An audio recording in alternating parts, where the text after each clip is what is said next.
ओम नमो नारायण।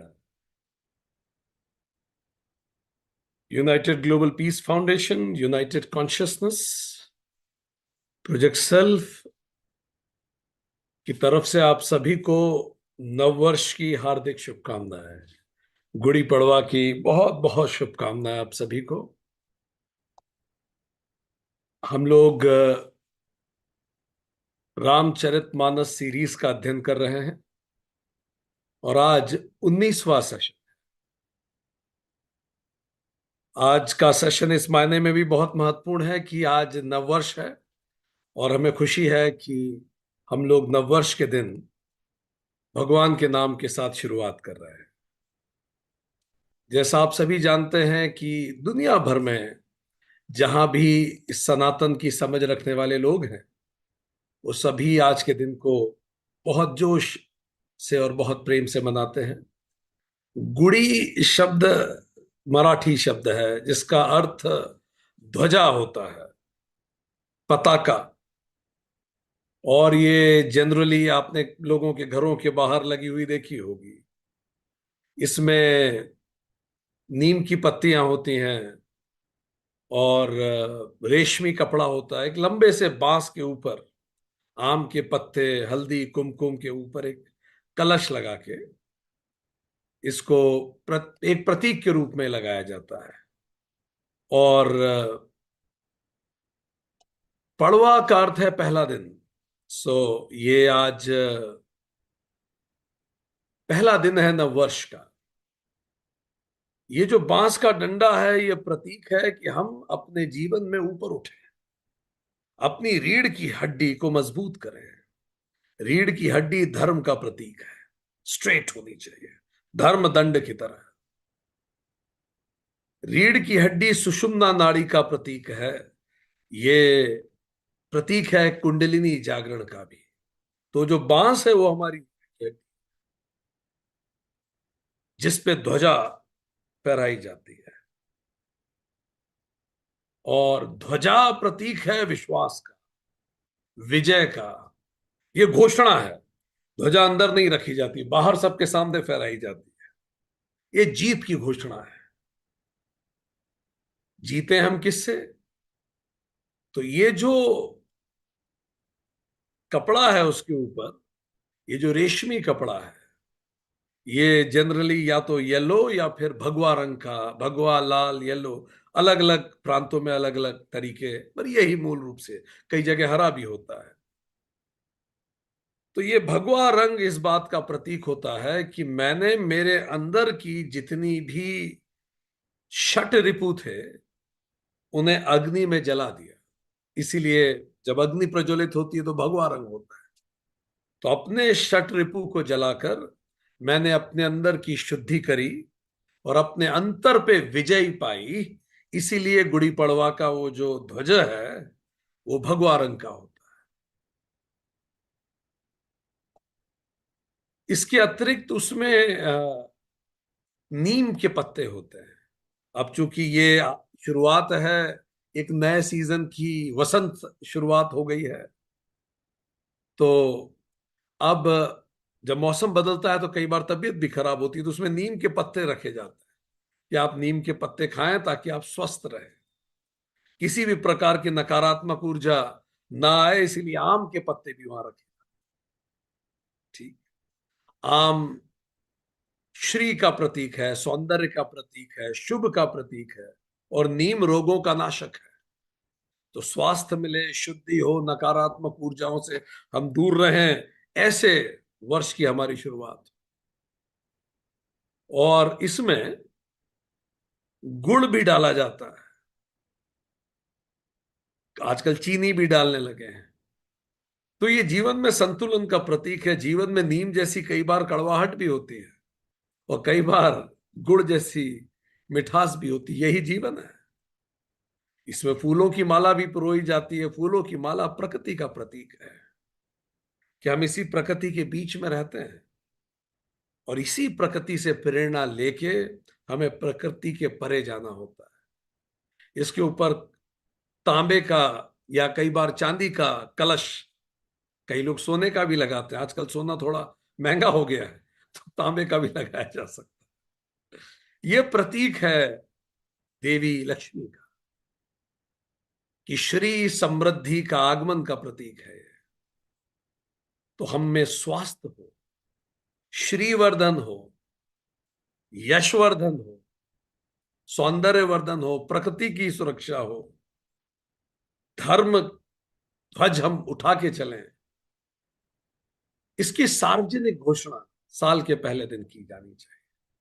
ये साल का पहला दिन, क्योंकि आध्यात्मिक और पौराणिक रूप से यह माना जाता है कि आज के दिन ही ब्रह्मा जी ने सृष्टि का रचयिता रची थी सृष्टि।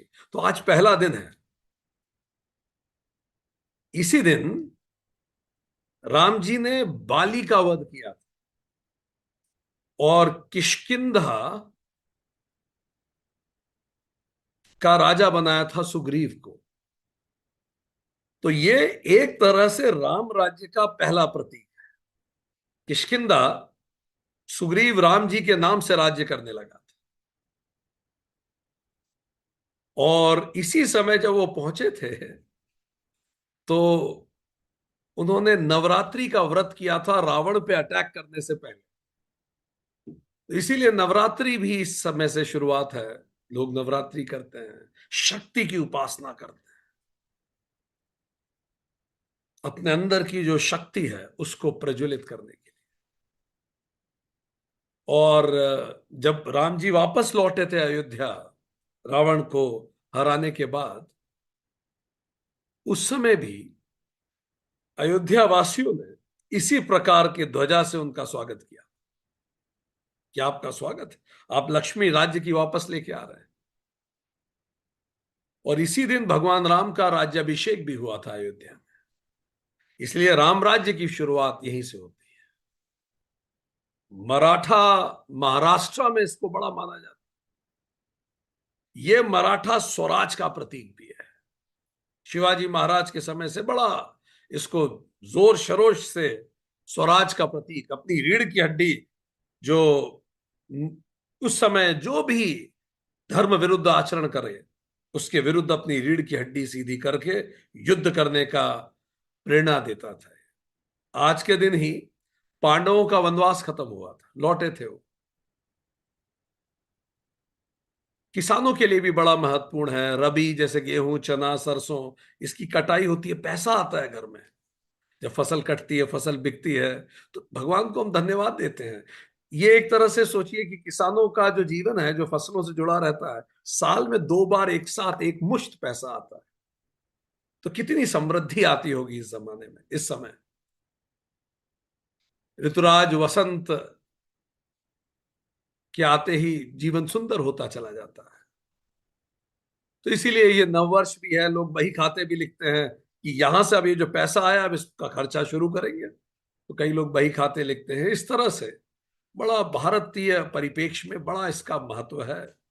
और इसीलिए आज बड़ी परमात्मा की कृपा है कि बाय चांस संडे के दिन हम लोग मिल रहे हैं। इतने खूबसूरत दिन जब भगवान राम का राज्याभिषेक हुआ था।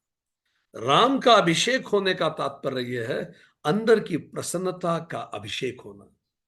हम उसको स्थापित करें जीवन रूपी सिंहासन में। हम सब अपने जीवन रूपी सिंहासन में उस प्रसन्नता को स्थापित करें, जैसे अहिल्या माता ने स्थापित किया था। तो चलिए पता लगाएं माता अहिल्या ने कैसे स्थापित किया था। पिछली बार जहां खत्म किए थे वहीं से शुरू करेंगे। आध्यात्म रामायण जो वेद व्यास जी ने लिखी है, उसमें एक बड़ा सुंदर सी कविता आती है।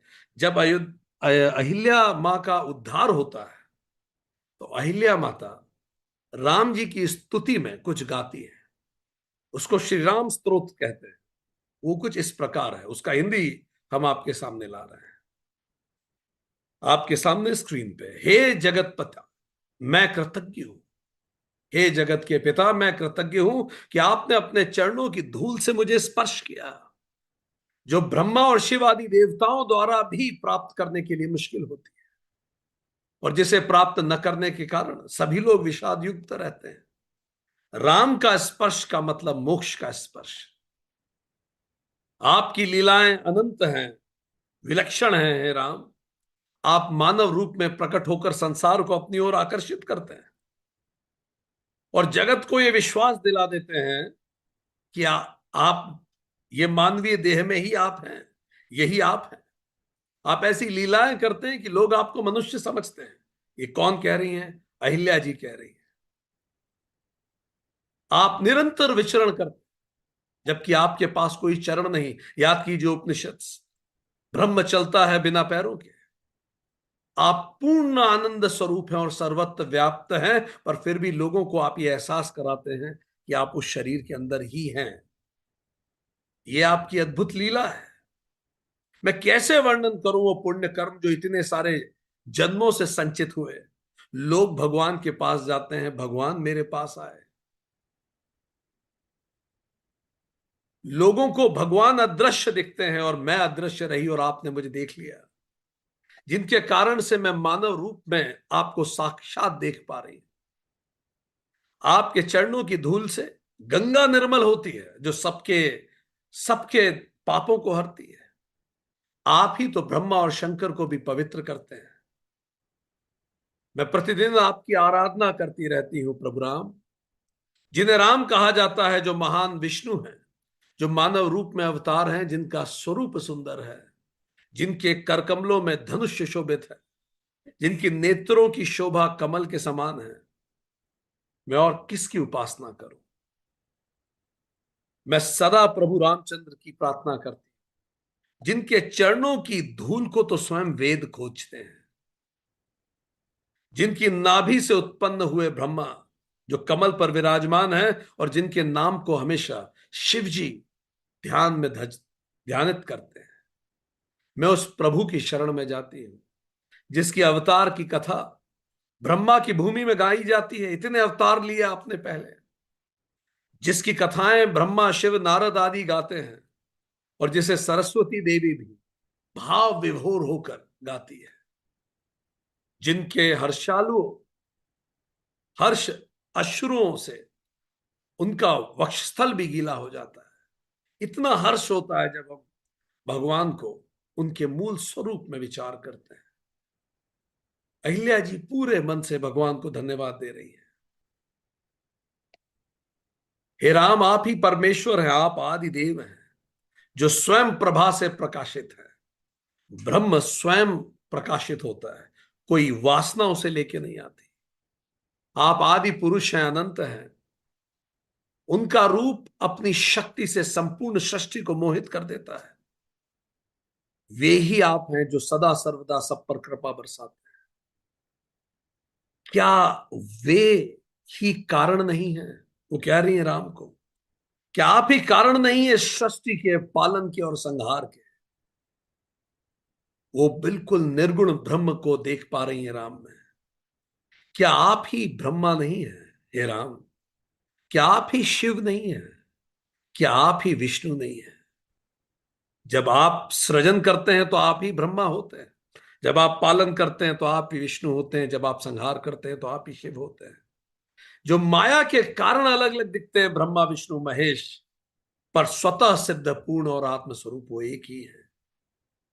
हे राम, मेरी श्रद्धा पूर्ण वंदना है कि आपके कमल सदृश चरणों को, जिन्हें लक्ष्मी जी ने अपने हृदय में स्थान दिया है, यही वे चरण हैं जिन्होंने तीनों लोकों को वश में कर लिया। वामन अवतार की वो बात कर रही है। और जिन्हें मुनिजन निरंतर धज ध्यानित करते रहते हैं। केवल वही उसे समझ सकता है जो अहंकार भाव से परे है।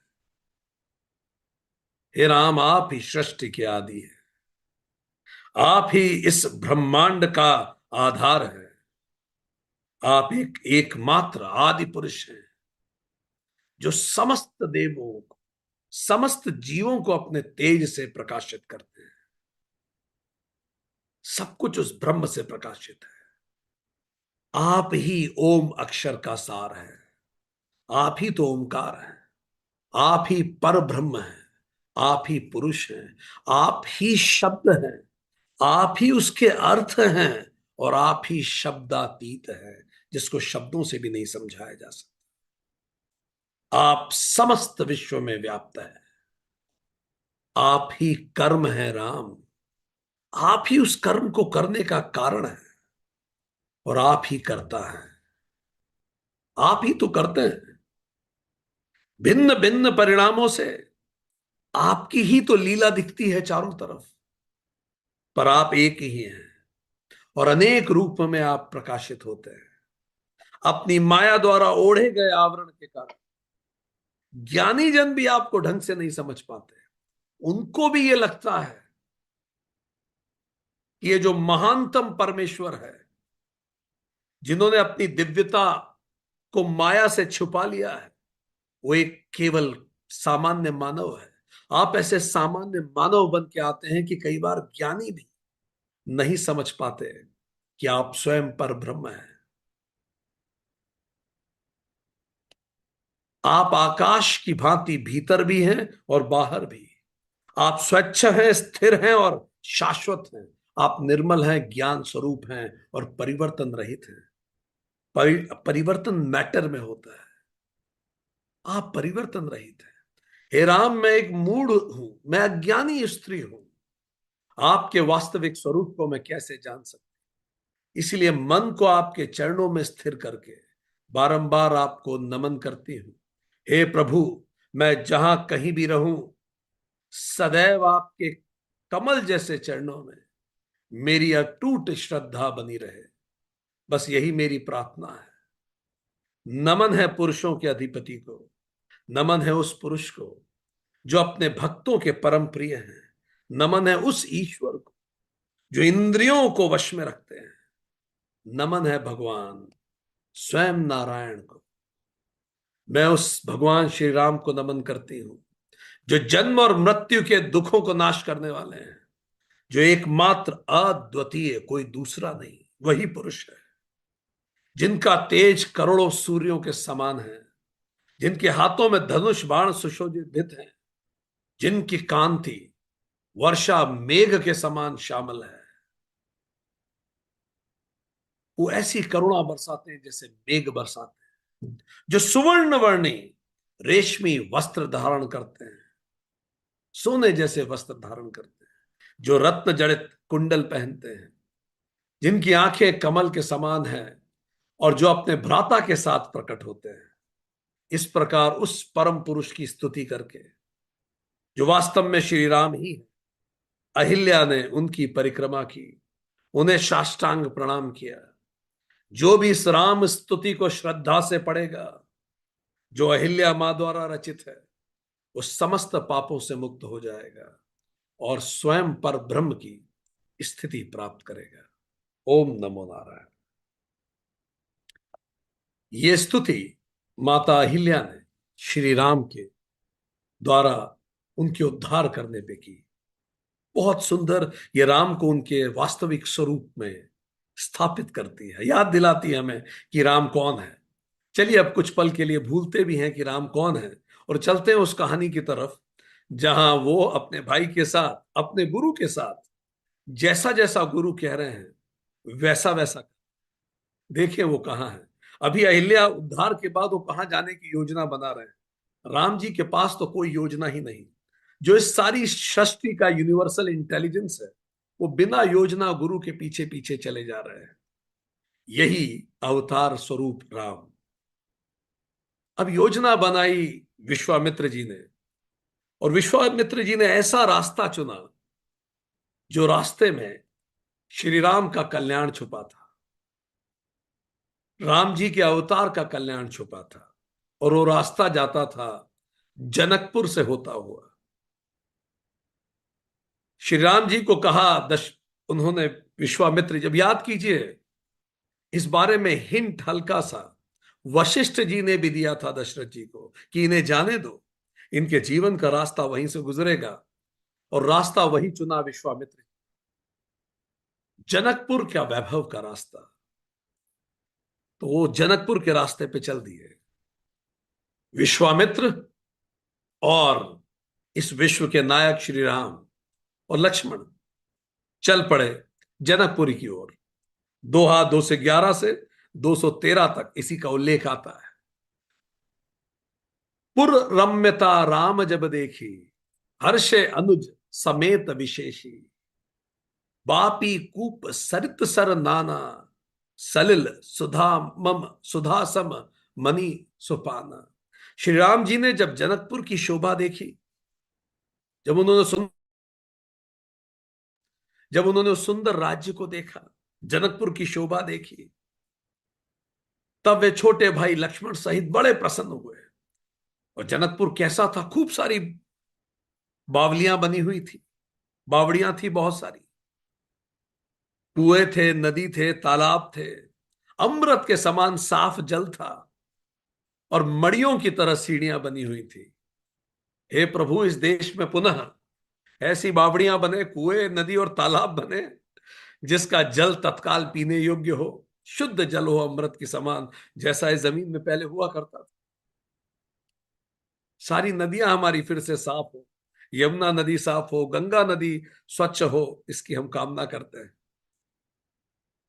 गुंजंत मुंज मत रस श्रृंगा, कूजद कल बहु बरन बिहंगा। बरन बरन बिकसे बन जाता, त्रिविध समीर सदा सुखदाता। मकरंद रस से मतवाले होकर, फूलों के रस से मतवाले होकर, भौरे सुंदर सुंदर गुंजार कर रहे हैं। रंग बिरंगे बहुत सारे पक्षी हैं। हे भगवान, इस देश में फिर से वो स्पैरो पक्षी दिखने लगे, जो पहले बहुत दिखा करते थे, आजकल हमें कम दिखते हैं पहले की तुलना में। वो बता रहे हैं इतने सारे पक्षी हैं चारों तरफ, इतनी सारी आवाजें सुनाई देती हैं, जैसे ही जनकपुरी में वो गए। बहुत सारे अलग अलग रंग के कमल खिले, सभी ऋतुओं में सुख देने वाली शीतल हवा बहर, कोई ग्लोबल वार्मिंग नहीं है उस समय, इतना अच्छा टेम्परेचर, मॉडरेट टेम्परेचर, हवा में तक सुगंध है। कोई industrial revolution in the name of development, जिसके कारण वायु तक प्रदूषित हो जाए। वो बता रहे हैं एयर क्वालिटी इंडेक्स बहुत हाई है जनकपुर का। तो उत्तम नगर की परिभाषा यही है, शुद्ध जल हो, शुद्ध वायु हो, शुद्ध वनस्पति हो, और शुद्ध मन हो, और जहां मनुष्य, पशु, पक्षी सभी सौहार्द में रह सके। ऐसी थी जनकपुरी। अब जैसे ही ये जनकपुरी पहुंचे, ये तो यूं ही पहुंच गए, और विश्वामित्र और श्री राम कहीं पहुंचे, इनके तो व्यक्तित्व की ही महक ऐसी थी कि लगता है जनक जी के दरबार तक ये महक पहुंची गई। और जब जनक जी के दरबार तक महक पहुंची और ऐसा संत द्वार पे आया, तो कौन सा कार्य उस संत से मिलने से ज्यादा महत्वपूर्ण हो सकता है? ये सब कुछ विधाता की विधि के अनुरूप हो रहा था। लग सब ऐसा रहा था कि ये सब अचानक हो रहा है, बाय चांस वो शहर पहुंचे, पर कुछ बाय चांस नहीं था। जीवन की हर महत्वपूर्ण घटना विधि लिखित है, जाति, भोग और आयु निश्चित है। तो ये जनकपुरी में इनका पहुंचना भी निश्चित था श्री राम का। तुरंत राजा जनक आए, भले ही नाथ कही कृपा निकेता, उतरे तह मुनि वृंद समेता। विश्वामित्र महामुनि आए, समाचार मिथिलापति पाए। कृपा के धाम श्री राम जी बहुत अच्छा स्वामी कहकर मुनियों के समूह के साथ वहीं ठहर गए, जहां उन्होंने कैंपिंग करी जनकपुर में जाके। जनकपुर के राजा मिथिलापति जनक जी को यह समाचार तुरंत मिला कि विश्वामित्र आए हैं, ब्रह्मर्षि आए हैं। यदि नगर में साधु आए तो उसका दर्शन सभी कार्यों से महत्वपूर्ण होता है, उसका दर्शन स्वयं तीर्थ यात्रा होता है। तो तुरंत राजा गए उनके दर्शन के लिए। पहले जमाने में यह श्योर किया जाता था कि अगर कोई संत आसपास है तो राजा जरूर मिलने जाता था, इससे राजा का स्वयं का आध्यात्मिक विकास हो। तो जनक जी ने तत्काल एक शिष्टमंडल बनाया। जैसे प्रधानमंत्री, राष्ट्रपति लोग कहीं दूसरे देश जाते हैं या कहीं भी जाते हैं तो एक शिष्टमंडल बना के जाते हैं। जरा देखिए शिष्टमंडल कितना सुंदर था। संग सचिव सुचि भूरी पट, भुसुर बर गुर ज्ञाति। चले मिलन मुनि नायक ही, मुदित राव अहि भांति, दोहा 214। तब उन्होंने पवित्र हृदय के ईमानदार लोगों को इकट्ठा किया। तो उनके शिष्टमंडल में कौन लोग थे? पहला, जो बिल्कुल पवित्र हृदय के लोग थे, ताकि अच्छी वाइब्रेशंस दें। वहां कोऑर्डिनेशन में मदद होती है जब वाइब्रेशंस अच्छी होती है। मंत्री लिए जो बड़े निष्ठावान थे, क्या कि कोई भी बात हो क्रियान्वयन तो मंत्रियों को करना है। बहुत से योद्धा लिए जो शस्त्र संपन्न थे, वार्ता में कोई दखल ना हो। श्रेष्ठ ब्राह्मण जो शास्त्रों के ज्ञाता हो। कोई बात हो सकती है, वो तो ब्रह्मर्षि हैं जिनकी बात ही मुझे समझ में ना आए। तो ऐसे प्रकांड पंडित राज्य के चलने चाहिए कि अगर कुछ कह दिया ब्रह्मर्षि ने तो समझ के ट्रांसलेट कर सके। गुरु को लिया अपने साथ, गुरु दिशा बताएंगे। चर्चा की, हर वर्ग के श्रेष्ठतम लोगों को लिया, हर वर्ग के, ताकि बहुआयामी दृष्टिकोण और डिस्कशन हो सके। और पूरे मन से अपने जूते और अहंकार को बाहर उतार के वो संत से मिलने गए। ऐसे ही जाया जाता। कीन प्रणमा प्रणाम चरण धरी माथा, सर चरणों पे रख दिया। दीन असीस मुदित मनुना था, विप्र वृंद सब आदर बंदे, जानी भाग्य बड़ राउ आनंदे। राजा ने मुनि के पैरों पे सर रख के प्रणाम किया। यह इस देश की हमेशा से परंपरा रही है। हमें कभी गौरव नहीं हुआ कि हम राजा की संतानें हैं। इस देश ने हमेशा गौरव किया कि हम ऋषियों की संतानें हैं। और इसीलिए राजा हमेशा ऋषि के पैरों में सर झुकाएगा। यही इस देश की परंपरा है, ताकि ऋषि से वो ज्ञान प्राप्त करके समाज का कल्याण कर सके। मुनियों के स्वामी विश्वामित्र ने बड़े प्रसन्न होकर आशीर्वाद दिया। राजा को कहीं तो जगह मिले जहां वो अपने अहंकार को समाप्त कर सके, इसीलिए ऋषि होते थे। फिर सारी ब्रह्मांड मंडली को, ब्राह्मण मंडली जो थी, सबने प्रणाम किया। और उनका राजा बड़ा आनंदित हुए प्रणाम करके। दोहा 214, 215। अब जब ये सब प्रणाम तो हो गया, अब प्रयोजन, जिस प्रयोजन से विश्वामित्र आए थे, देखिए कितना दूर का सोच के आए थे विश्वामित्र। जरा याद कीजिए, हमारे यहां जब कभी कभी शादी के लिए इस तरह की स्थितियां बनती हैं, तो कैसे जिस व्यक्ति की शादी होनी होती है उसे किसी कारण से पास में बुलाया जाता है, ताकि दूसरा पक्ष देखे। हालांकि अभी ऐसी कोई बात नहीं हो रही थी, पर वो तो ब्रह्मर्षि थे, उनसे क्या छुपा था। श्याम गौर मृदु बयस किशोरा, लोचन सुखद विश्व चित चोरा। उठे सकल जब रघुपति आए, विश्वामित्र निकट बैठाए। फिर विश्वामित्र ने आवाज देके श्री राम को बुलाया।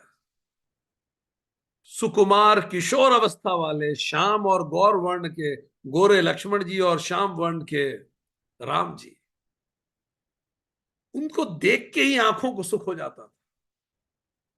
कई लोगों को देख के इतना मन मन को शांति और खुशी होती है। Do you know some people, आपने देखा होगा, कई लोगों को देख के ही मन खुश हो जाता है। You just see them and you feel happy. And this is what was Krishna Rama. सारे विश्व के चित्त जो चुरा लेते हैं, चित चोर, वो इतने सौंदर्य के धनी जब राम जी आए, रघुनाथ जी आए, तो सब अचानक खड़े हो गए। उनका चरित्र, उनका उनका जो प्रेजेंस था, वो इतना एम्पावरिंग था कि सब खड़े हो गए। तो विश्वामित्र ने राम जी को अपने पास बिठाया कि बैठिए। जनक जी के सामने उन्होंने राम जी को कर दिया। कुछ भी बाय चांस नहीं हो रहा था, पर लग सभी बाय चांस रहा था। यही तो गुरु की दूरदृष्टि थी। और दशरथ जी को लग रहा था कि गुरु को सुरक्षा की जरूरत है, इसलिए राम जी को लेने आए। विश्वामित्र को किससे सुरक्षा की आवश्यकता? राम जी को बुला के पास में विश्वामित्र ने बिठा लिया। भय सब सुखी देखी दो भरा था। दोनों भाइयों को देख के सब खुश हो गए। बारी बिलोचन पुलकित गाता, मूर्ति मधुर मनोहर देखी, भयउ विदेह विदेह विशेषी। दोनों भाइयों को देख के सब रोमांचित हो गए, इतने सुखी हुए, कई की आंखों में आंसू भरा है, इतना आनंद हुआ उनको देख के, रोंगटे खड़े हो गए, शरीर रोमांचित हो गए। द वाइब्रेशंस, श्री राम की वाइब्रेशंस इतनी स्ट्रांग थी। एक आम व्यक्ति की वाइब्रेशन इतनी स्ट्रांग हो जाती है तो वो तो स्वयं ब्रह्म थे। राम जी की मनोहर रूप को देखकर विदेह जनक तक सुध बुध खो बैठे। जनक विशेष रूप से विदेह हो गए। विदेह का मतलब जो देह रहते हुए भी देह के परे था, तो जनक को विदेह कहा करते। ये तो देह रहते हुए भी देह से ऊपर है, इनकी देह में आसक्ति नहीं। पर जब उन्होंने श्री राम को सामने देखा, तो जो छोटी मोटी कहीं जरा सी आसक्ति बची हो वो भी समाप्त हो गई। वो देह की सुधबुध भी खत्म हो गई, वो विशेष विदेही हो गए। इतना ब्रह्मलीन हो गए जनक देखकर। गुरु की योजना अनंत है। गुरु वही मार्ग चुनते हैं जिसमें शिष्य का कल्याण हो। और जैसे जनक के सामने राम आए, जैसे भक्त भगवान को, जैसे ज्ञानी ब्रह्म को, वो वैसे ही पहचानता है जैसे मां अपने पुत्र को पहचानती। कोई गड़बड़ नहीं होती। आप कंफ्यूज हो जाएंगे। गायों के बछड़ों के एक समूह में आप अगर ढूंढने जाएं कि आपका पालतू बछड़ा कौन सा है, आप कंफ्यूज हो जाएंगे। आप उस बछड़े की मां को छोड़ दीजिए। हजार बछड़ों के बीच में मां जाएगी और अपने बछड़े को चाटने लगेगी। इसी तरह भक्त भगवान को पहचान लेता है, ज्ञानी ब्रह्म को पहचान लेता है। जनक सुदबुद खो बैठे। साकार ब्रह्म समक्ष हो तो देहदारी भी विधेय हो जाता है। वो तो खुद ही विधेय थे। अगर राम समक्ष हो तो हम खुद भी विधेय हो जाएं। बड़ा नाराजगी थी सारे चित्तौड़ को, बहुत नाराजगी थी मीराबाई से। क्यों ऐसे सड़कों पे नाचती हैं? तो मीराबाई कहती भी थी, आपको मेरा नाचना दिखता है, पर जिसको देख के मैं नाचती हूं, जिस दिन आप उसको देख लेंगे, आप स्वयं नाचने लगेंगे। तो जब राम समक्ष हुए तो देहदारी भी विधेय हो जाते हैं। तो जनक प्रसन्न हो गए। जनक का श्री राम जी से मिलन हो गया। आने में बहुत कुछ चीजें आने बाकी थी। प्रेम मगन मनु जानी नृप, करी विवेक धीर धरि धीर, बोले मन पद नाई सिरु, गद गद गिरा गभीर। इतने ओवरवेल्ड हो गए थे जनक कि जैसे तैसे ही होल्डेड हिमसेल्फ, ताकि शब्द ढूंढ सके बोलना क्या है। प्रेम से गदगद जनक ने विवेक का आश्रय लिया और धीरज धारण करके मुनि के पैरों में सर झुकाकर गंभीर वाणी से कहा, कहु नाथ सुंदर दो बालक। आप सोचिए, किसी के घर में शादी के योग्य युवतियां हो और एक्सट्रीमली टैलेंटेड युवतियां हो, और उसको आप किसी ऐसे से मिलाएं जो एक्सट्रीमली टैलेंटेड युवक हो, तो एक अभी तो कलयुग में पिता का हृदय गदगद हो जाएगा। तो यहां तो स्वयं श्री राम सामने खड़े थे। कहु नाथ सुंदर दो बालक, मुनि कुल तिलक की नृप कुल पालक, ब्रह्म जो निगम नेति कही गावा, उभय बेश धरी की सोई आवा। उन्होंने पूछा गुरुजी से, ए नाथ, ये जो दोनों सुंदर बालक हैं, ये तो मुनिकुल के आभूषण हैं, या तो ये किसी राजवंश के पालक हैं, ये ऑर्डिनरी नहीं हो सकते। जनक विदेह थे, वो समझ रहे थे। जनक कह रहे थे, या तो ये मुनिकुल के ब्रह्मर्षि कुल के कोई बालक है, या तो ये आपके ही पुत्र हैं, नहीं तो किसी राजवंश के हैं। जनक शायद कहना यह भी चाह रहे हो कि अगर ऑप्शन दिया जाए ए बी या C, means all of the above, तो ऑप्शन इज सी। वो ब्रह्म भी थे और राजवंश के पालक भी थे। अथवा जिनकी वेदों ने नेति नेति करके गान किया है, कहीं वही ब्रह्म रूप लेके तो नहीं आ गए। Look how precise Janak was. एक नजर में जनक पहचान गए, ये ऑर्डिनरी नहीं हो सकते। जो मेरे जैसे स्थिर धीर गंभीर व्यक्ति को ऐसे उफान दे जैसे कटोरी में सागर उतर आया हो, वो कोई ऑर्डिनरी व्यक्ति नहीं हो सकता। जनक जान गए। जनक ने कहा ये तो ब्रह्म ही स्वरूप आए हैं। ब्रह्म अवतार ले आए क्या, पूछा गुरु जी से। सहज विराग रूप मनु मोरा, थकित होत जिम चंद चकोरा। ताते प्रभु पूछऊ सतिभाऊ, कहू नाथ जनि करऊ दुराऊ। हालांकि आज भी भारत में फादर इन लॉ अपने सन इन लॉ की तारीफ करते हैं, प्रशंसा करते हैं, पर ये अद्भुत था। जनक ओवरवेल्म थे। जनक आगे क्या रहे। अभी तो पहली मुलाकात देखिए, जनक और राम की मुलाकात। एक परम ज्ञानी जब ब्रह्म से मिलता है तो उसको वो कैसा महसूस करता है, इसको महसूस करने का हम प्रयास करें। जनक कह रहे हैं मेरा मन जो स्वभाव से ही वैरागी है, मैं तो वैराग्य ही हूं, विदेह जनक कहलाता हूं, पर फिर भी मैं मुग्ध होता चला गया।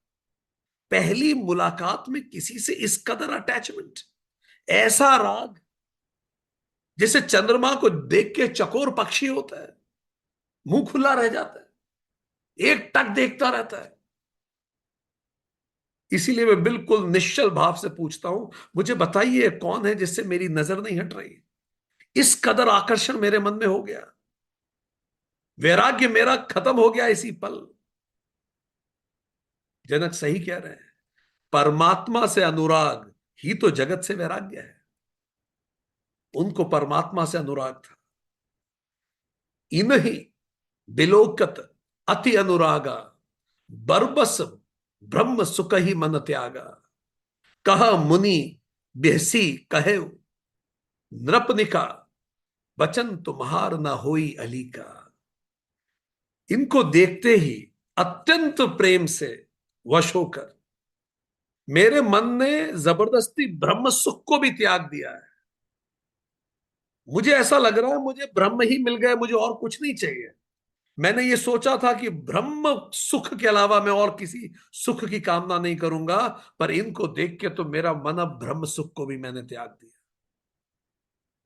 अब मुनि हंसने लगे और उन्होंने कहा कि आप ठीक समझ रहे हैं, आप गलती नहीं कर सकते, आप जैसा ज्ञानी गलत नहीं हो सकता।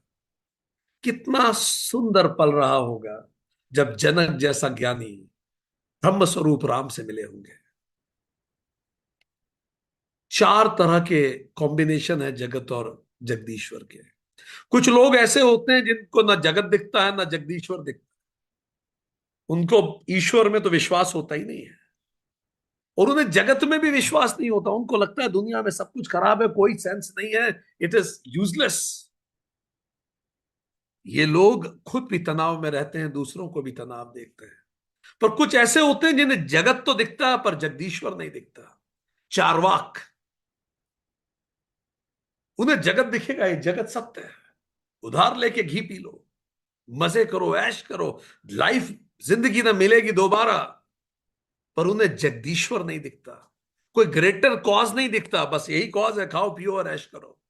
ऐसे भी लोग होते हैं जगत में। फिर कुछ ऐसे भी होते हैं जिनको जगत नहीं दिखता, केवल जगदीश्वर दिखता है। हिमालय की कंदराओं में चले जाओ तो उनको ये सब यूजलेस लगता है, केवल जगदीश्वर है। फिर कुछ लोग होते हैं जिन्हें जगत भी दिखता है, जगदीश्वर भी दिखता है। स्वामी विवेकानंद जैसे लोग, वो जगत में लौट के आते हैं और हर प्राणी में वो जगदीश्वर को देखते हैं और जगत कल्याण में जुट जाते हैं। राजा जनक ऐसे ही थे, जिन्हें जगत भी दिखता था, जगदीश्वर भी दिखता था। वो जगत का कल्याण करने में अपना जीवन बिताते थे, पर उनका मन हमेशा जगदीश्वर में लगा रहता था। ऐसे थे जनक, जिन्हें जगत भी दिखता था, जगदीश्वर भी दिखते थे। तो श्री राम और उनका मिलन, राम सीता का तो मिलन एक अलग विषय है, राम जनक का मिलन भी बड़ा खूबसूरत है। ये प्रिय सबही जहां लगी प्राणी, मन मुस्काही राम सुनिबाणी, रघुकुल मनि दशरथ के जाए, मम हित लागी नरेश पठाए। आप देखिए गुरु कैसे समझा रहे हैं, उनका शिष्य कौन है। क्या तो इनकी वार्ता के स्तर है और क्या तो गुरु का स्तर है। ब्रह्मर्षि है गुरु, ब्रह्म है शिष्य और विदेह है राजा। ये तीनों आपस में बात कर रहे हैं। तो अब ब्रह्मर्षि विश्वामित्र कहते हैं, जगत में जितने भी प्राणी हैं ये सभी को प्रिय हैं, आप गलत नहीं है। जैसे ही उन्होंने कहा ये सभी को प्रिय है, राम जी मन मन मुस्कुराने लगे और चाह रहे थे कि कुछ आगे ना बोले। उनको हिचक हो रही थी। गुरु प्रशंसा करे तो शिष्य को हमेशा अजीब लगता है, शिष्य हमेशा छोटा होना चाहता है। तो वो चाह रहे थे कम से कम बोले, पर जो कहा महर्षि ने वो बड़ी कीमती बात थी। उन्होंने कहा, ये रघुकुल मणि महाराज दशरथ के पुत्र हैं। अब एक एक शब्द गौर से देखिए। मेरे हित के लिए राजा ने इन्हें मेरे साथ भेजा। ठीक, तो देखिए परिचय कैसे दिया जाता है। ठीक, ये राजा दशरथ के पुत्र हैं, रघुकुल शिरोमणि, इनका कुल रघुकुल है, राजा रघु के कुल के हैं, दशरथ के पुत्र हैं और मेरे साथ इसलिए आए हैं क्योंकि मेरे हित के लिए राजा ने इन्हें भेजा है। ठीक, राजा जनक भी सोचने में पड़ गए होंगे कि ब्रह्मर्षि का हित किसी व्यक्ति से कैसे होगा। फिर दोहा 216 कहते हैं, राम लखनु दो बंधुधर, रूप सील बल धाम, मख राखे सबू साखी, जगु जीते असुर संग्राम। ये सब कुछ कह गए इतने में। उन्होंने कहा ये राम और लक्ष्मण इनके नाम है, श्रेष्ठ हैं दोनों, भाई हैं, शील और बल के ये धाम, रूप शील और बल के धाम है। तीन चीजें बताई, थ्री क्वालिटीज, रूप शील और बल के धाम है। रूप शील बल धाम, सारा जगत इस बात का साक्षी है कि इन्होंने युद्ध में असुरों को जीतकर मेरे यज्ञ की रक्षा की है। अब जरा सोचिए, इनको गौर से देखिए, इन मंत्रों, इन चौपाइयों को कैसे परिचय दे रहे हैं। पहली लाइन में वो कह रहे हैं, ये जगत के जितने भी प्राणी हैं ये सभी को प्रिय है। ठीक, जहां तक जितने भी प्राणी, मतलब अगर किसी में प्राण है तो राम का प्रिय है तभी प्राण है, नहीं तो नहीं है प्राण। इसका मतलब पारमार्थिक सत्य है। पहले शब्द में कह दिए ये ब्रह्म है, जो समझ सके वो समझ गया। राजा जनक उसी शब्द से समझ गए होंगे, इन्होंने कह दिया कि हाँ ये ब्रह्म है। जहां भी प्राणी है वो राम को प्रिय है, और जिसको राम, जो राम प्रिय नहीं उसके प्राणी नहीं है उसमें। राम ही तो प्राण है, पहली लाइन में कह दिया। तो ये कौन सा परिचय था। हम सबके यही परिचय होते हैं, गौर से समझिए। हम सबके ऐसे ही हमारा पहला परिचय होता है वास्तविक स्वरूप। तो हमारा वास्तविक स्वरूप क्या है। हम सब अचल अनंत आत्मा है, ये हमारा वास्तविक स्वरूप है। तो पहला शब्द उन्होंने बताया कि ये वही ब्रह्म है। फिर दूसरी लाइन क्या कही। ठीक, रघुकुल शिरोमणि, फिर उन्होंने उनका वंश बताया, ये किस वंश से आते हैं, पिता और माता का नाम क्या है।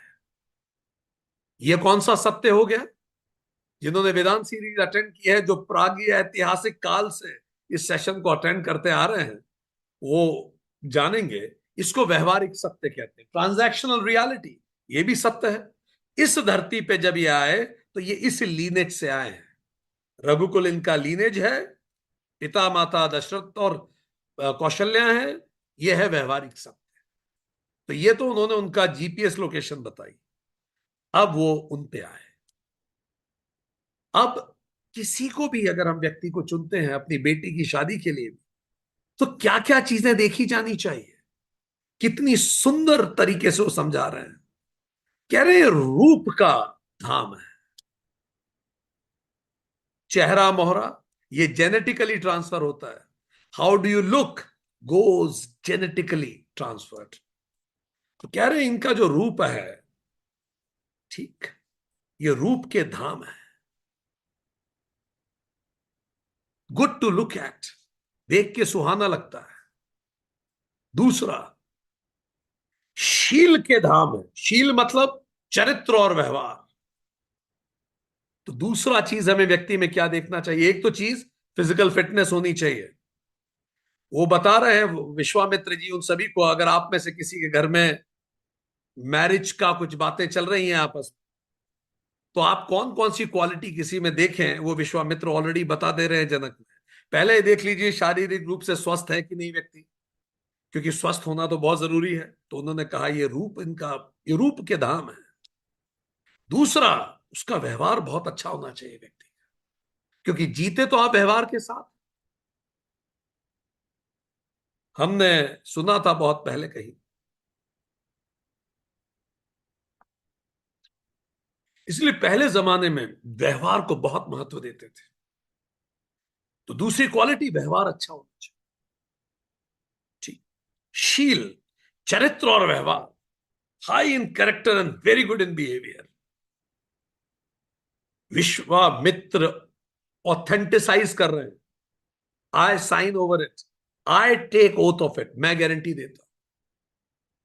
फिर ये बल के धाम है। तीन क्वालिटीज। क्षमता इनमें बहुत है, क्षमतावान है ये। कैसे क्षमतावान है बताइए। इनमें योग्यता भी और क्षमता भी है। बताइए कैसे है क्षमतावान। हाउ कुड ही सी ये क्षमतावान है, वो कैसे कहता है। Anybody think about it, right. उन्होंने कहा ये क्षमतावान है, बल के धाम है। कैसे। सारे के सारे दिव्यास्त्र किसने दिए इन्हें। 101 दिव्यास्त्र तो दे चुके हैं, तो अब गुरु कह रहे हैं क्षमतावान है, ये बल के धाम है। ध्यान दीजिए, गुरु ने पहले ही शिष्य को इक्विप कर दिया। कोई प्रशंसा बेकार नहीं है, वो सब सत्य है। Exactly exactly. अस्त्र दे चुके हैं, क्षमतावान है। ठीक। और बल का धाम है का मतलब उनमें योग्यता भी है उस शस्त्रों को प्रयोग करने की। याद कीजिए, हम पढ़ाए हैं, ना केवल शस्त्र दिए थे, ट्रेनिंग भी दी थी इनको यूज कैसे करना है। तो they know, they have all the skills and they know where and how to use it. ठीक, प्रशिक्षण भी दे चुके हैं। अब आगे क्या कह रहे हैं वो, आगे क्या बात कह रहे हैं। सारा जगत इस बात का साक्षी है कि इन्होंने युद्ध में असुरों को जीत के मेरे यज्ञ की रक्षा की है। एक एक शब्द इंपॉर्टेंट है। इन्होंने असुरों को हराया है। और असुर भी कौन, ताड़का, मारीच जो रावण का प्रतिनिधि था, और सुबाहु। अब जरा सोचिए, और इसीलिए उन्होंने रावण से विरोध मोल ले लिया है।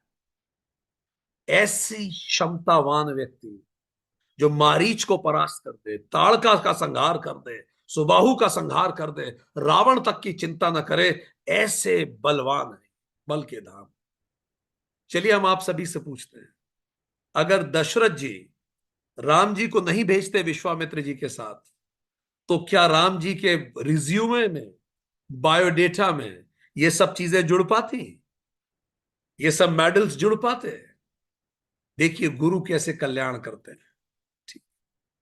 फिर वो आगे क्या कह रहे हैं कि ये तारीफें जो मैं कह रहा हूं, चलिए मैं गुरु हूं आपको लग सकता है। ठीक। और वो क्या कह रहे हैं, साक्षी कौन है इसका। इसीलिए जब भी मैट्रिमोनियल करें, चार जगह पूछ के कीजिए, साक्षी, उस वो व्यक्ति जो अपने गुण बता रहा है उसका साक्षी कौन है। तो क्या कह रहे हैं, सारा जगत साक्षी है, सबके सामने संहार हुए। उन्होंने रावण की सेना को हराया है जो मारीच और सुबाहु के साथ आए थे। गुरु तो तटस्थ व्यक्ति है, पर फिर भी अगर आप लगे कि मैं गुरु हूं और माता पिता तो तारीफ करेंगे ही, तो मैं आपको बताऊं कि सारे जगत इस बात का साक्षी है। तो उन्होंने बताया there are evidences of it, you can ask anybody. आपका धर्म ध्वज धारण करना महत्वपूर्ण है। उन्होंने बोला मेरे यज्ञ की रक्षा करने के लिए उन्होंने असुरों को जीता, साधु संतों की सुरक्षा, अहिल्या का उद्धार किया। इसका मतलब पारमार्थ उनके व्यवहार में है और धर्म उनका चरित्र है। ऐसी दो तीन लाइनों में महर्षि सब कुछ कह गए। गुरु का कार्य जब कोई करता है तो यह व्यक्तित्व विकास का अवसर है। श्री राम के व्यक्तित्व को निखार दिया विश्वामित्र ने। कितनी सुंदर बात है, देखिए। आपका पूर्ण परिचय क्या है? वास्तविक स्वरूप, पारमार्थिक सत्य। क्या कहा? सबकी आत्मा में बैठा हुआ जो व्यक्ति है वही राम है। बिना बोले उस बात को कह गए। फिर माता पिता और वंश, वो भी आपका परिचय है, पर यह व्यवहारिक सत्य है। फिर आपका रूप, किसी को अच्छा लगता किसी को न लगे अच्छा, तो यह प्रादिभाषिक सत्य, ये प्राधि है, प्राति नहीं है, प्रादिभाषिक सत्य है। पर ये तीनों चीजें तो पहले भी थी राम जी के पास। राम जी का स्वरूप, उनका रूप और उनके माता पिता और वंश, पर ये सब चीजें बाद में जुड़ी। जब ये आए महर्षि विश्वामित्र के पास, उसके बाद देखिए परिचय में और चीजें जुड़ गई। श्री राम जी के चरित्र के बारे में वो बता पाए गुरु जी कि इनका व्यवहार कितना निर्बल है, रोज मेरे पैर दबाते हैं सोते समय। योग्यता और चरित्र के बारे में बता पाए कि देखिए कैसे उन्होंने, उनके पास सारे वेपन से उनको वेपन चलाना आता है। योग्यता और क्षमता में कोई कंफ्यूजन नहीं।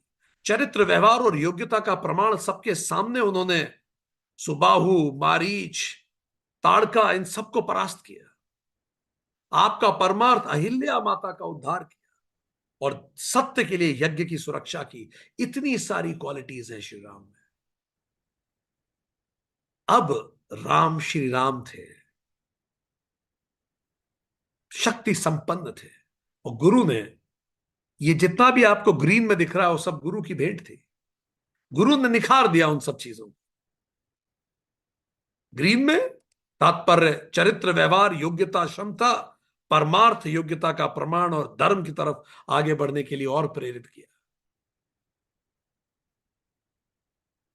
पुनि पुनि प्रभु चितव नर नाहु, पुलक गात उर अधिक अछाऊ उछाऊ, मुन ही प्रशंसि नाई नाई पद सीसु, चलेऊ लवाई नगर अवनीसु। राजा बार बार उनको देख रहे हैं, नजर नहीं हट पा रही है, शरीर पुलकित हो रहा है, हृदय में उत्साह है। और कहा अब आप यहां रुक ही नहीं सकते, आपको महल ही चलना पड़ेगा। विश्वामित्र को तो यह पता ही था, इसलिए तो आए थे कि राजा स्वयं महल लेके जाएं, क्योंकि आगे की कहानी तो वहीं से शुरू होने वाली थी। पर उन्होंने इन्फॉर्म नहीं किया था। कई घरों में परंपरा है कि वर्ष में न्यूनतम 2 बार संत आपके घर में अतिथि बने, यही परिवार कल्याण का मार्ग है। संत सत्कार ही महान संस्कार है। इसीलिए राजा ने तुरंत उन्हें कहा कि आप यहां नहीं रुक सकते, आपको राजमहल चलना होगा। सुंदर सदन सुखद सब काला, तहां बासु लह दीन बुहाला, करी पूजा सब विधि सेवकाई, गयु राउ ग्रह विदा कराई। पूरे ढंग से आदर सम्मान से उनको लेके आए, उनकी पूजा की, उनको अच्छे महल में ठहराया और फिर विदा मांगकर अपने घर वापस लौट गया। ओवरवेल्ड थे। तो राजा जनक तो एक्सट्रीमली ओवरवेल्ड थे। अब वहां क्या हो रहा है महल में, जहां इनको बिठाया, तो लक्ष्मण जी ने राम जी को, एक लक्ष्मण जी के मन में ये आ रहा है, इतना सुंदर है पूरा जनकपुर है, चला चल के देख के आए। कितने लोग जब दूसरे शहर जाते हैं, they want to see around, look around. And Lakshman being Lakshman, he wants to see around things. So उनके मन में बहुत ज्यादा था कि चल के देख के आए, पर वो डर रहे थे गुरुजी डांट देंगे। ठीक, कि अभी तो आए हो, विदाउट परमिशन गुरु के नहीं जाया जा सकता था। तो उनके मन में बहुत लालसा थी, बार बार खिड़की के बाहर देख रहे थे, इधर देख रहे थे, उधर देख रहे थे। तो राम जी उनका चेहरा देख के समझ गए। लखन हृदय लालसा विशेषी, जाई जनकपुर आइल देखी। प्रभु भय बहुरी मुनहि सकुचाही, प्रकट न कही मन ही मुस्काई। लक्ष्मण जी के मन में विशेष लालसा थी कि एक बार देख के आए। जब हम किसी को प्रेम करते हैं तो बड़े छोटे के मन की बात तुरंत जान लेते हैं। अगर आप छोटों के मन की बात जान रहे हैं, तभी आप बड़े हैं और तभी आप उन्हें प्रेम करते हैं। जिसको भी आप प्रेम करते हैं, आप उसके मन की बात महसूस करने लगते हैं। कितने लोगों को अपने बच्चों की उनकी शक्ल देख के समझ में आने लगता है इनके अंदर क्या चल रहा है अभी। Can you raise your hands? तो राम जी के तो पुत्र समान थे लक्ष्मण जी। जिस तरह से लक्ष्मण जी हलचल हो रही थी उनके मन में, राम जी समझ गए। फिर भी राम जी भी थोड़े से घबरा रहे हैं मुनि को बोलने के लिए, गुरु को कहने के लिए। फिर भी धीरे धीरे कहने का प्रयास कर रहे हैं। राम अनुज मन की गति जानी, भगत बछलता ही हुलसानी। परम विनीत सकुचि मुस्काई, बोले गुरु अनुशासन पाई। उन्होंने लक्ष्मण के मन की बात जानकर बड़े करुणा से गुरु से आज्ञा पाई, गुरु से निवेदन किया। और उन्होंने गुरु से कहा, नाथ लखन पुर देखन चाही, प्रभु संकोच डर प्रगट न कहि। जौ राउर आयसु मैं पावो, नगर दिखाई तुरंत ले आवो। लक्ष्मण जी, उन्होंने गुरु को कहा, लक्ष्मण जी देखना चाह रहे हैं नगर को। श्री राम तो शायद जानते होंगे या ना भी जानते होंगे कि विश्वामित्र तो खुद ही चाहते हैं कि आप नगर में पधारिए। इससे बेहतर क्या हो सकता है। बहरहाल लक्ष्मण नगर देखना चाहते हैं, पर आपके संकोच के कारण बोल नहीं पा रहे। अगर आपकी आज्ञा हो तो मैं ले जाऊं नगर में। जनकपुर नगर में जाना, जानकी के करीब जाना था। अभी जनकपुर में पहुंचे, बिल्कुल हेडक्वार्टर्स में, राजमहल के आसपास। जाई देखी आवहु नगर, सुख निधान दो भाऊ भाई। करऊ सुफल सबके नयन, सुंदर बदन दिखाई। गुरुजी ने कहा, तुम दोनों जाओ, सुख के निधान हो, तो जरा अपना सुंदर मुख दिखाकर सबके नेत्रों को सफल करो। विश्वामित्र जी को पता था किसके नेत्र सफल होने वाले हैं, इनका सुंदर मुख को देखकर। कितने करुणामय गुरु रहे होंगे। मुनि पद कमल बंदी दो भ्राता, चले लोक लोचन सुखदाता। बालक वृंद देखी अति शोभा, लगे संग लोचन मनुलोभा। गुरु जी को प्रणाम करके वो अत्यंत शोभा के साथ, जो लोगों के नेत्रों को और मन को लुभा दें, ऐसे व्यक्तित्व के साथ नगर के दर्शन करने निकले। सोचिए, राम दर्शन करने निकले थे कि दर्शन देने निकले थे। भगवान जब निकलते हैं तो भगवान तो दर्शन देने निकलते हैं। पर यही उनकी माया है, यही उनकी लीला है कि वो कह रहे हैं हम दर्शन करने जा रहे हैं। जैसे उज्जैन शहर में भगवान महाकाल की शाही सवारी निकलती है, तो भगवान तो दर्शन देने निकलते हैं, पर भगवान ये कह रहे हैं हम दर्शन करने जा रहे हैं। देखें किसके दर्शन कौन करता है। राम लक्ष्मण जब उतरे नगर में, खलबली मच गई। न केवल जनक, इवन जनकपुरी पूरी हिल गई उनके रूप को देख। पीत बसन करिकर कटे था चारु चाप सर सोहत हाथा। तन अनुहत अनुहरत सुचंदन खोरी, श्यामल गौर मनोहर जोरी। सुंदर पीले रंग के वस्त्र हैं, कमल के दुपट्टे, तरकश बने हुए दुपट्टे के साथ तरकश बना हुआ है, कमर के साथ तरकश बना हुआ है। हाथों में सुंदर धनुष हैं, बाण हैं, और एक चूंकि गोरे हैं, एक श्यामल हैं, उस अनुरूप उनके ऊपर चंदन लगा हुआ है। और बड़े मनोहर दोनों साथ में नगर में भ्रमण कर रहे हैं। केहरी कंधर बाहु बिसाला, उर अति रुचिर नागमणिमाला। सुभग सोन सरसई रुहलोचन, बदन मयंक तापत्रय मोचन। सिंह के समान उनकी गर्दन, विशाल भुजाएं, चौड़ी छाती, और बड़ी सुंदर गले में माला है, सुंदर नेत्र हैं उनके, कमल जैसे नेत्र हैं। और उनका चेहरे पे ऐसा तेज है कि अगर कोई देख ले तो तीनों ताप भूल जाए। वो तीन ताप कौन से? Man versus man, man versus nature, man versus with in, आदि भौतिक, आदि आत्मिक, आदि दैविक, सब कुछ भूल जाए, इतना तेज चेहरे पे। देखन नगर भूप सुत आई, समाचार सुरबास न पाए, धाय धाम काम सब त्यागी, मनहु रंक निधि लूटन लागी। जब ये खबर मिली कि ऐसे दो राजकुमार शहर देखने आए, तो शहर उन्हें देखने आ गया।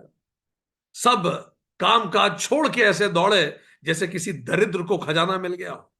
सब दौड़े सारे काम छोड़ के।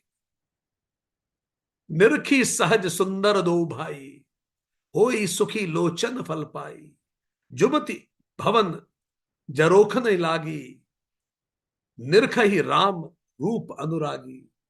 स्वभाव से ही सुंदर इन दोनों भाइयों को देख के सबके नेत्र सुख पा रहे हैं। युवतियां स्त्रियां झरोखे से झांक रही हैं और बड़े प्रेम से श्री राम को देख रही हैं। ए दो दशरथ ते ठोटा, बाल मराल ही के जल के कल जोठा, मुनि कौशिक मख के रखवाले, जिन्हीं रन अचिर निसाचर मारे। ये वही दो बातें हो रही है चारों तरफ, सब तरह ये वही तो हैं जिन्होंने विश्वामित्र की रक्षा की। अब देखिए ये कीर्तियां क्या चल रही हैं। ये दशरथ के पुत्र हैं, इन्होंने युद्ध के मैदान में ताड़का को मारा। अब उनकी कीर्तियां, उनकी बातें चल रही हैं।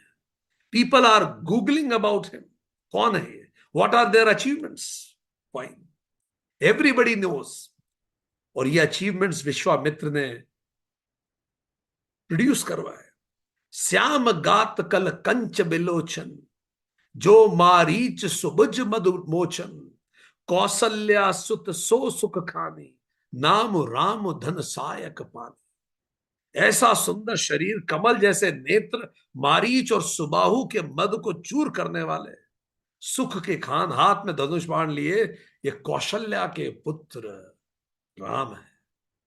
हर तरफ ये बात, पूरे शहर में बात गूंज गई। गौर किशोर बेसु बर काछे, कर सप चाप राम के पाछे, लक्ष्मण नामु राम लघु भ्राता, सुन सखी तासु सुमित्रा माता। और इनके पीछे पीछे जो चल रहे हैं, जिनका रंग गोरा है, किशोर है, सुंदर वेश है, इनके भी हाथ में बाण है, ये उनके छोटे भाई हैं, लक्ष्मण है। और इनकी माता का नाम सुमित्रा है। पूरे शहर में खबर है, एवरीबडी नोज अबाउट इट। पर ये सारा खबरें एक कान तक पहुंचने वाली हैं, जिसके लिए सब कुछ हुआ है। विप्र काजू करि बंधु दो, मग मुनि बधु उधारी, आए देखन चाप मख सुनि हर्षी सब नारी। और बातें हो रही हैं। ये वही है जिन्होंने रास्ते में अहिल्या का उद्धार किया।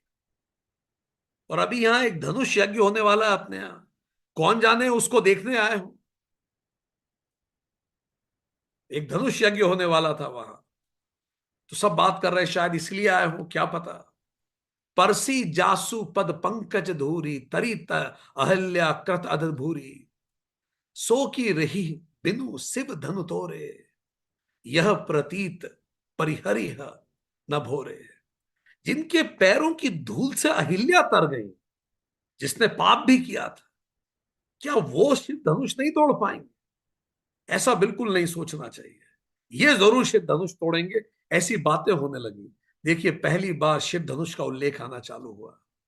जे ही बिरची रचि सिंह सवारी, ते ही श्यामल बर बरु रचेऊ बिचारी, तासु बदन सुनी सब हर्ष हर्षानी, ऐसे ही हुई कहे मृदुबानी। ब्रह्मा जी ने, अब सबके दिमाग में विचार आने लगा, अगर ऐसा योग्य व्यक्ति है तो अपने राज्य में सबसे योग्य कौन है? ये कॉमन सेंस का विषय बन गया। ब्रह्मा जी ने सीता जी को इतना चतुराई से रचा है, उन्हीं ब्रह्मा ने बड़ी चतुराई से इनका शायद सांवला वर भी रच दिया। ऐसी ऐसी बातें होने लगी, सबके मन में विचार आने लगा कि इन दोनों की शादी हो जानी चाहिए. When you see most eligible bachelors together, both are biggest celebrities, तो ये तो ब्रह्मांड के सबसे बड़े सेलिब्रिटी थे. So everybody wanted them to be together. It was very obvious. As they say, there is always a one for you, your soulmate. ये transactional reality है. पर अगर वेदांता कहेंगे तो वेदांता ये कहेगा, you are the one for you. आप ही आपके लिए हो. कृष्ण कहते हैं, उद्धरेत आत्मना आत्मनम, अपने आप को स्वयं उठाइए.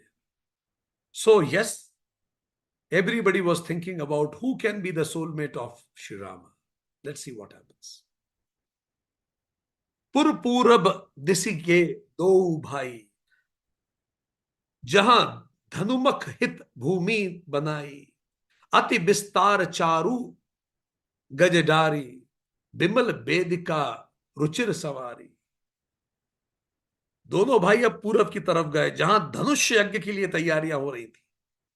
और बहुत सुंदर चौड़ा और ढाल बना हुआ था, आंगन बना हुआ था, पूरी वेदी बनी हुई थी जहां धनुष यज्ञ होने वाला था कोई सा.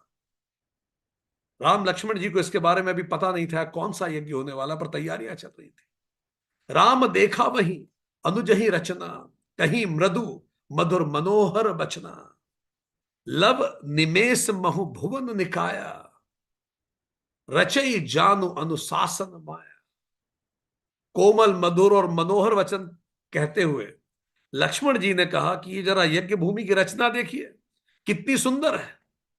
तुलसीदास जी कहते हैं, जिसकी आज्ञा से माया एक पलक झपकने के चौथाई समय में पूरे ब्रह्मांड की रचना कर देती है, वो भगवान राम बड़े कौतूहल से उस यज्ञशाला को देख रहे हैं. वो जो इस पूरी सृष्टि के सृजता है, जिसकी आज्ञा पे माया लव निमेश महु भुवन निकाया, रचई जासु अनुशासन माया. माया पलक झपकने के एक चौथाई समय में जिसकी आज्ञा से पूरी सृष्टि रचती है, वो राम अब अपने लीला के कारण बड़े कौतूहल से उस यज्ञ की, धनुष यज्ञ की वेदी को देख रहे हैं. हमें लगता है व्यक्तिगत रूप से कौतूहल उनका स्वाभाविक, क्योंकि इसी धनुष से उनको उनकी जीवन संगनी मिलने वाली थी. तो धनुष देख रहे थे कि धनुष के पीछे खड़ी सीता को देख रहे थे. ये तो श्री राम का मन ही बता सकता है.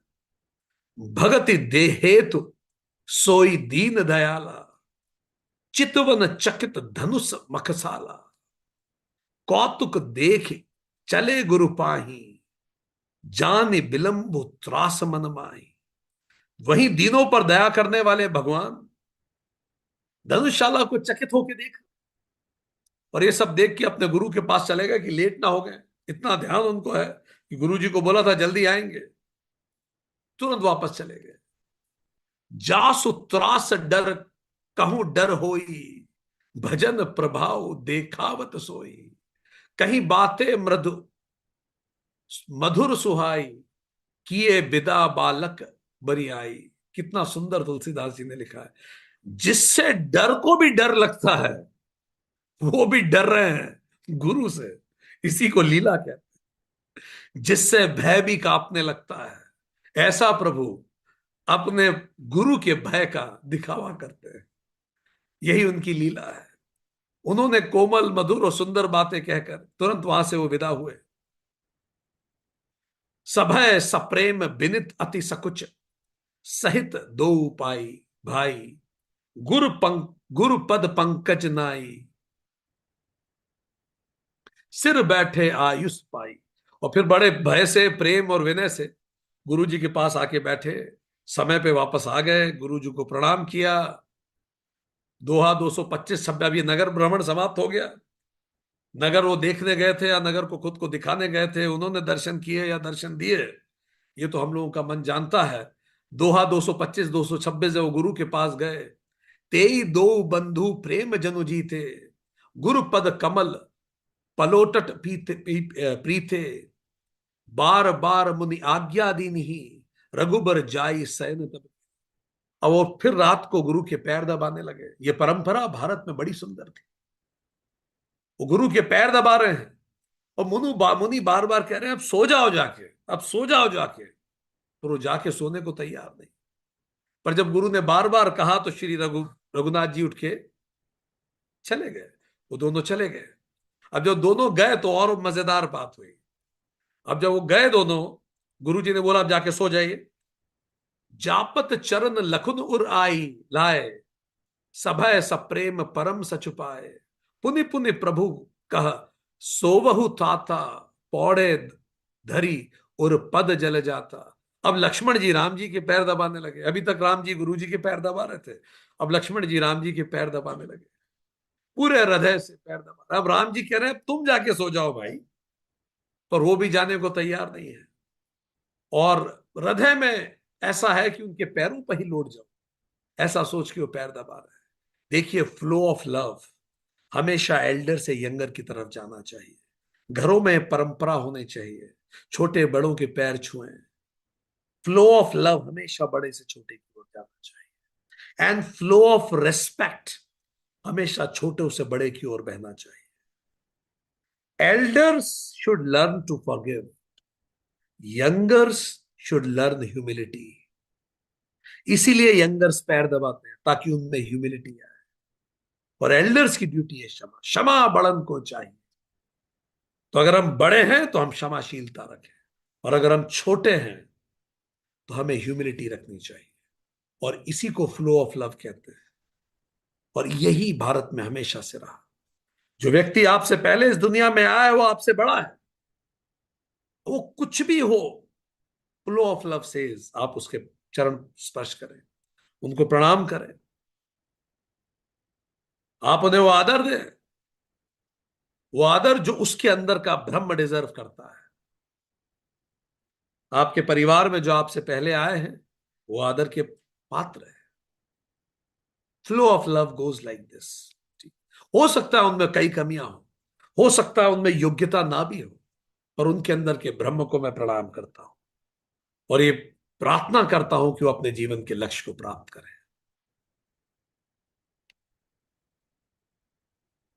उठे लखनऊ निज निसी विगत सुनी, अरुण सिखा धुनिकान, गुरु ते पहले ही जगतपति जागे राम सुजान। रात बीत गई, फिर सुबह मुर्गे की आवाज कानों में सुन के लक्ष्मण जी उठे और राम जी उठे, और सब गुरु के जागने से पहले उठ चुके थे। ऐसा समय कितना सुंदर था। सब उठ जा उसी ऑर्डर में उठते भी थे। ठीक है, लक्ष्मण जी सबसे पहले उठेंगे, फिर राम जी उठेंगे। गुरु के उठने से पहले चाक चौबंद नहा धो के तैयार, सकल शौच करी जाए नहाए, नित्य निबाही मुनहि सिर धाए सिर नाए, समय जान गुर आयुष पाई, लेन प्रसून चले दो भाई। फिर शौच क्रिया करके, नहा धो के, पूजा पाठ करके, नित्य क्रम कर्म समाप्त करके, फिर गुरु जी को प्रणाम करते थे, पूजा करते थे, और फिर गुरु की आज्ञा पाकर आगे की प्रार्थना के लिए फूल लेने जाते थे, गुरु की आरती को, गुरु की प्रार्थना के लिए। स्लीप आफ्टर एल्डर स्लीप, उनके सोने के बाद सो जाइए, ऐसा होता था। वेकअप आफ्टर बिफोर एल्डर्स वेक, और उनके उठने से पहले उठ जाइए। यही विद्यार्थी जीवन होता है। हालांकि आजकल एल्डर्स की सोने का कुछ पता नहीं है, तो बच्चा कब तक जगा रहे। पर this is what you used to happen, right? Sleep after the elders sleep, wake up before the elders wake up, right? And see how he starts his day. ये सभी स्टूडेंट्स के लिए और व्यक्ति के लिए बड़ा कीमती। How do they start their day? They start with their day with 4G। 4G Bharat में बड़ा चलता है। 4G से दिन शुरू करते थे। पहला गॉड, सबसे पहले उठने के बाद भगवान को प्रणाम कीजिए, हमें करना चाहिए। ठीक। सेकंड गार्जियन, वो माता पिता जो इस दुनिया में लाए हमें, उनको याद कीजिए, कहीं भी हो माता पिता, इस लोक में या उस लोक में। पहले गॉड, फिर गार्जियन, फिर वो गुरु जिसने इस योग्य बनाया। कितनी अकल आई। तो God, guardian, Guru, and then gratitude. जीवन में जो कुछ अच्छा है उस सबको याद करें, फिर अपनी आंखें खोलिए, सुबह उठ के पलंग पे बैठे 4G टेक्नोलॉजी का यूज कीजिए। God, guardian, Guru, gratitude. and then open your eyes and begin the day. So let's put it in our life. जैसे भगवान अपने दिन की शुरुआत करते हैं, चलिए हम भी अपने दिन की शुरुआत करें। हम भी अपने जीवन में और दिन में 4G से दिन की शुरुआत करें। एक क्विक रिकैप लेते हैं कि हमने क्या सीखा आज के session.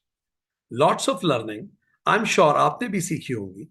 What are the learnings that we have? Uttam Nagar की परिभाषा शुद्ध जलवायु, वनस्पति और मन, जहां पशु पक्षी मनुष्य सौहार्द से रहे। यदि साधु नगर में आए तो उसका दर्शन तीर्थ यात्रा है। एक आदर्श शिष्टमंडल में पवित्र मन के लोग लेके जाइए, निष्ठावान मंत्री जो क्रियान्वयन करें, पवित्र मन के लोग जो समन्वय करें, योद्धा जो शस्त्र से सुरक्षा करें, विद्वान जो शास्त्र समझते हो, गुरु जो दिशा दे उस चर्चा को, और हर वर्ग के सर्वश्रेष्ठ लोग लेके जाने चाहिए। जूते और अहंकार संतों से मिलने जाएं तो बाहर उतार के जाएं। गुरु की योजना अनंत है। गुरु वही मार्ग चुनते हैं जिसमें शिष्य का कल्याण हो। भक्त भगवान को और ज्ञानी ब्रह्म को वैसे ही पहचानता है जैसे मां अपने पुत्र को। साकार ब्रह्म समक्ष हो तो देहदारी भी विधेय हो जाता है। परमात्मा से अनुराग ही जगत से वैराग्य है। आपका पूर्ण परिचय क्या होता है? आपका पूर्ण परिचय मूल रूप से तो मैं वो आत्मा हूं, पारमार्थिक सत्य। माता पिता और वंश तो व्यवहारिक सत्य है। फिर आपका रूप, आपका चरित्र व्यवहार, आपकी क्षमता योग्यता, और आपका चरित्र व्यवहार योग्यता के प्रमाण क्या है? What are the evidences? आपका परमार्थ आपने दुनिया के लिए क्या किया है, और आप क्या धर्म के रास्ते पे खड़े होते हैं, ये सब बताया जाना चाहिए। वो आपका परिचय है। गुरु का कार्य ही व्यक्तित्व विकास का अवसर है। वर्ष में न्यूनतम 2 बार संत घर के अतिथि बने, यही परिवार का कल्याण है। संत सत्कार ही महान संस्कार है। बड़े छोटे के मन की बात जाने। श्री राम दर्शन करने नहीं, दर्शन देने निकले। There is always a one for you who is your soulmate. It's called transactional reality. But you are the one is Vedanting absolute reality. आज इतना ही। इसके आगे there's couple of more. When you play it fully. जब आप खेल रहे हैं, राम जी लीला कर रहे हैं तो पूरी लीला कर रहे हैं। Defying Guru is defying God. गुरु को बोला टाइम पे आऊंगा, जिससे भयभीत होता है, वो भी भय से टाइम पे पहुंच रहे हैं। गुरु जी को बोला है the flow of love is always from elder to younger. The flow of respect should always be from younger to elder. Elder learns forgiveness. Younger should learn humility. Sleep after elders sleep. Wake up before the elders wake up. Start your day with remembering 4G. Guru guardian, God guardian, Guru and gratitude. आज के लिए इतना ही।